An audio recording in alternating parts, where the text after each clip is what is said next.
Hi friends, welcome to Sunita's kitchen. ನಾನಿವತ್ತು ಬೆಂಡೆಕಾಯಿ ಸಾಂಬಾರು ಹೇಗೆ ಮಾಡೋದು ಅಂಥೇಳಿ ಹೇಳ್ಕೊಡ್ತಾ ಇದ್ದೀನಿ. ಬೇಕಾಗಿರೋ ಸಾಮಗ್ರಿಗಳು: ನಾನಿಲ್ಲಿ 1 ಕಪ್ ತೊಗರಿಬೇಳೆ, 2 ಟೊಮೊಟೊ, 2 ಬೆಳ್ಳುಳ್ಳಿನ ಬೇಯಿಸಿ ಇಟ್ಕೊಂಡಿದ್ದೀನಿ. ಹಾಗೆ ಬೆಂಡೆಕಾಯಿ ತೊಳೆದು ಒರೆಸಿ ಹೆಚ್ಚಿಟ್ಕೊಂಡಿರೋದು, 1 ಈರುಳ್ಳಿ ಹೆಚ್ಚಿಟ್ಕೊಂಡಿರೋದು, ಸ್ವಲ್ಪ ಕರಿಬೇವು, 1/4 ಸ್ಪೂನ್ ಸಾಸಿವೆ, 1 ಸ್ಪೂನ್ ಜೀರಿಗೆ, ರುಚಿಗೆ ತಕ್ಕಷ್ಟು ಉಪ್ಪು, 1 ಸ್ಪೂನ್ ಧನಿಯಾ ಪುಡಿ, 1 ಸ್ಪೂನ್ ಅಚ್ಕಾರ, 3 ಸ್ಪೂನ್ ಎಣ್ಣೆ.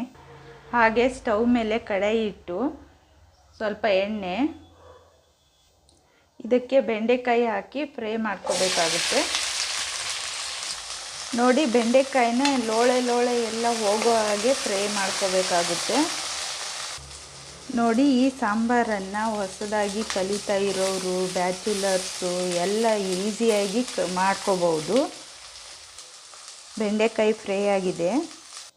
ಒಗ್ಗರಣೆಗೆ ಒಂದು ಪಾತ್ರೆ ಇಟ್ಟು ಎಣ್ಣೆ, ಸಾಸಿವೆ, ಜೀರಿಗೆ, ಈರುಳ್ಳಿ, ಸ್ವಲ್ಪ ಕರಿಬೇವು, ಇದನ್ನು ಸ್ವಲ್ಪ ಫ್ರೈ ಮಾಡ್ಕೋಬೇಕು. ಈರುಳ್ಳಿ ಸ್ವಲ್ಪ ಕಲರ್ ಬರೋ ಹಾಗೆ ಫ್ರೈ ಮಾಡ್ಕೊಳ್ಳೋಣ. ಫ್ರೈ ಆಗಿದೆ. ಇದಕ್ಕೆ ಬೇಯಿಸಿರೋ ಅಂಥ ಬೇಳೆ ಹಾಕ್ಕೋಬೇಕು. ಇದಕ್ಕೆ ಖಾರದ ಪುಡಿ, ಹಾಗೆ ಧನಿಯಾ ಪುಡಿ, ಹಾಗೆ ಉಪ್ಪನ್ನು ಸಹ ಹಾಕ್ಕೋಬೇಕು. ನಿಮಗೆ ಎಷ್ಟು ಬೇಕಾದಷ್ಟು ನೀರು ಹಾಕ್ಕೊಳ್ಳಿ. ಕನ್ಸಿಸ್ಟೆನ್ಸಿ ನೋಡಿ ಹಾಕ್ಕೊಳ್ಳಿ ನೀರನ್ನು. ಸಾಂಬಾರು ಕುದಿಬೇಕಾಗುತ್ತೆ. ನೋಡಿ, ಕುದೀತಿದೆ. ಈ ಟೈಮಲ್ಲಿ ಫ್ರೈ ಮಾಡಿರ್ತಕ್ಕಂಥ ಬೆಂಡೆಕಾಯಿನ ಹಾಕ್ಕೊಳ್ಳಿ. ಇದಕ್ಕೆ 2 ಸ್ಪೂನಷ್ಟು ಕಾಯಿ ತುರಿನ ಹಾಕ್ಕೊಳ್ಳಿ. ಬೇಕಾದರೆ ಹಾಕ್ಕೋಬೋದು, ಇಲ್ಲ ಸ್ಕಿಪ್ ಮಾಡ್ಬೋದು. ನೋಡಿ, ಸಾಂಬಾರು ಕುದೀತಾ ಇದೆ. 1 ಕುದಿ ಬಂದರೆ ಸಾಕು, ಸಾಂಬಾರು ರೆಡಿ ಆಯಿತು ಅಂತ.